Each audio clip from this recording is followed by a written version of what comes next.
ทำส้มกองวิทยุกระจายเสียงกองทัพแมนกลุ่มกองหนึ่งที่นอนอยู่ในกลุ่มกองสื่อมวลชนของกองทัพซึ่งมีพระบทบาทเป็นกระบอกเสียงอันแหลมคมของพรรครัฐก็คือกระทรวงป้องกันประเทศและมื้อนี้ทีมงานรายการโทรภาพกองทัพประชาชนลาวของพวกเราก็ได้มีโอกาสมาสัมภาษณ์หัวหน้าการทหารกองวิทยุกระจายเสียงกองทัพและสังว่าปัจจุบันนี้เฮาก็ได้อยู่กับเพิ่นแล้วสบายดีเจ้าสบายดีเจ้าก่อนอื่นหมดให้สหายแนะนำชื่อหน้าที่รับผิดชอบเลยเจ้าเฮาพันเอกนุมาตรอุ่นใจดีหัวหน้าการทหารกองวิทยุกระจายเสียงกองทัพเจ้าอยากให้สหายเสนอเกี่ยวกับหน้าที่การเมืองและเวียกงานวิชาเฉพาะของกลุ่มกองของพวกเราว่ามีคือแนวใดแด่เจ้าสำหรับกองวิทยุกระจายเสียงกองทัพของเฮาก็แม่นกลุ่มกองหนึ่งที่นอนอยู่ในกรมกองสื่อของกองทัพเนาะมีพระราชบทบาทเป็นกระบอกเสียงและผมของพรรคก็คือกระทรวงป้องกันประเทศในการโฆษณาผลสำเร็จในการจัดตั้งพันธยายแนวทางนโยบายของพรรคกฎหมายของรัฐหน้าที่การเมืองของกองทัพออกสู่ประชาชนทางภายในและต่างประเทศเป็นเวทีแสดงความคิดเห็นให้ประชาชนให้ความรู้สึกให้คำปรึกษาหารือและให้ความบันเทิงแก่สังคมปฏิบัติตามที่ชี้นำผ้าของกระทรวงป้องกันประเทศก็คือกรมโฆษณาคมกรมใหญ่การเมืองกองทัพเจ้าและโดยปฏิบัติตาม4หน้าที่ใหญ่26แผนงานของคณะพรรคกระทรวงป้องกันประเทศก็คือแผนกรมใหญ่การเมืองกองทัพวางออกกองวิทยุของพวกเราได้นำมาจัดตั้งเผยแพร่ปฏิบัติคือแนวใดแด่เจ้า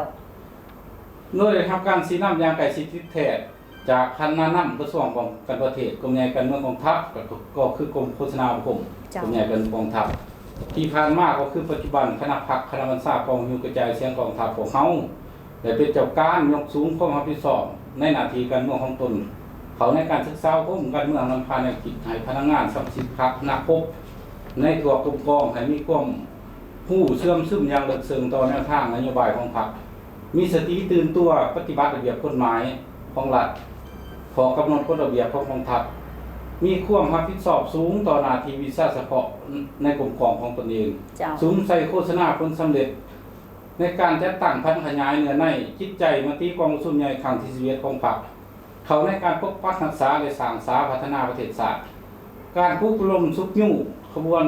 การปรับปรุงก่อสร้างกองทัพให้มีระเบียบแบบแผนและทันสมัยโดยพี่น้อง4หน้าที่ใหญ่สวกพนักงานของกระทรวงป้องกันประเทศวางออกเจ้าและในตลอดระยะที่ผ่านมากลุ่มกองของพวกเขาได้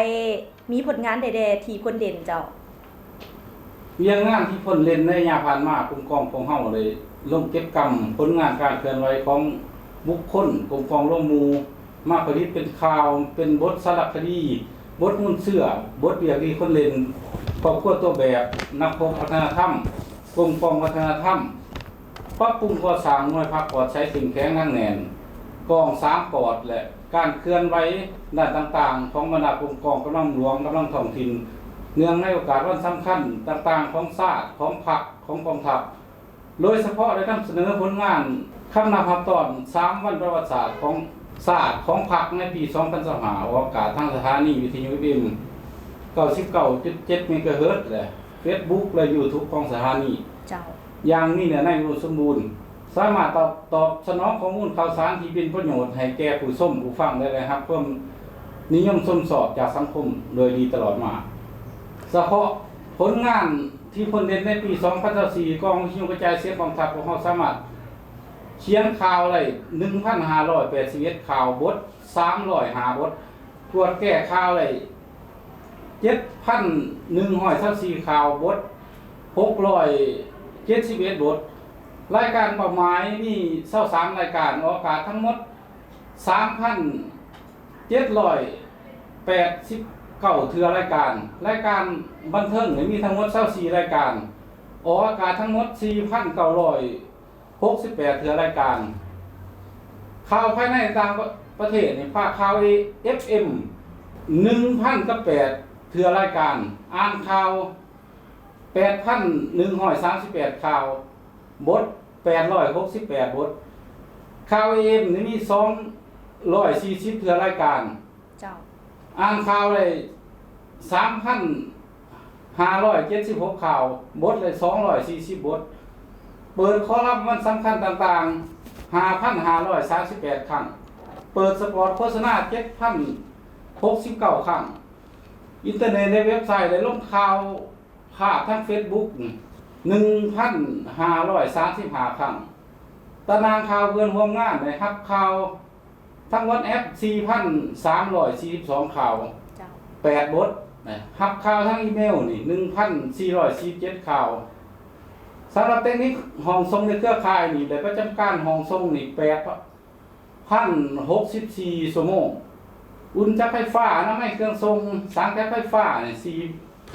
432 ครั้งพร้อมเดียวกันนั้นมันยังไดเฮ็ดสำเร็จกองสู้ใหญ่ครั้งที่1ของหน่วยภาคกองวิทยุกระจายเสียงกองทัพอย่างมีผลสำเร็จอย่างจงงามกองวิทยุกระจายเสียงกองทัพได้เป็นเจ้าการในการปรับปรุงวงการจัดตั้งซับซ้อนพนักงานเขาในเรื่องงานวิชาเฉพาะอยู่แต่ละคันอยู่แผนกการแขนงการตามทิศสีหน้าของคันทึกให้มีความตั้งแน่นเข้มแข็งเพื่อเกี่ยมเฮ็ดสำเร็จหน้าที่การเมืองขององค์กรได้เฮ็ดสำเร็จการแข่งขันเรื่องงานวิชาเฉพาะผลิตสปอร์ตโฆษณาและการแข่งขันศิลปะกีฬาสมัครเล่นได้ยาสันทั่วกองวิทยุกระจายเสียงกองทัพพร้อมด้วยบรรยากาศอันคือคืนมวลซืนในโอกาสอันมีความหมายสำคัญนี้เฮียห้องมายังพนักงานนะครับในทั่วกองวิทยุกระจายเสียงกองทัพจนพร้อมการออกแห่งแข่งขันสร้างผลงานของเราครับตอนและประรับให้กองสุนใหญ่ครั้งที่6ขององค์คณะพรรคกลุ่มใหญ่การเมืองกองทัพให้เป็นขบวนฟื้นฟูกองพวงคำชมที่ผ่านไปนั้นก็แม่นการให้สัมภาษณ์ของสหายพันเอกหนูมาศอุ่นใจดีหัวหน้าการทหารกองวิทยุกระจายเสียงกองทัพซึ่งเพิ่นก็ได้ยกให้เห็นถึงพละบทบาทหน้าที่การเมืองและเวียกงานวิชาเฉพาะของกลุ่มกองและมาฮอดนี้เวลาของทางรายการโทรภาพกองทัพประชาชนลาวของเฮาก็ได้หมดเวลาลงเพียงเท่านี้สำหรับมื้อนี้ลาท่านผู้ชมไปก่อนสบายดี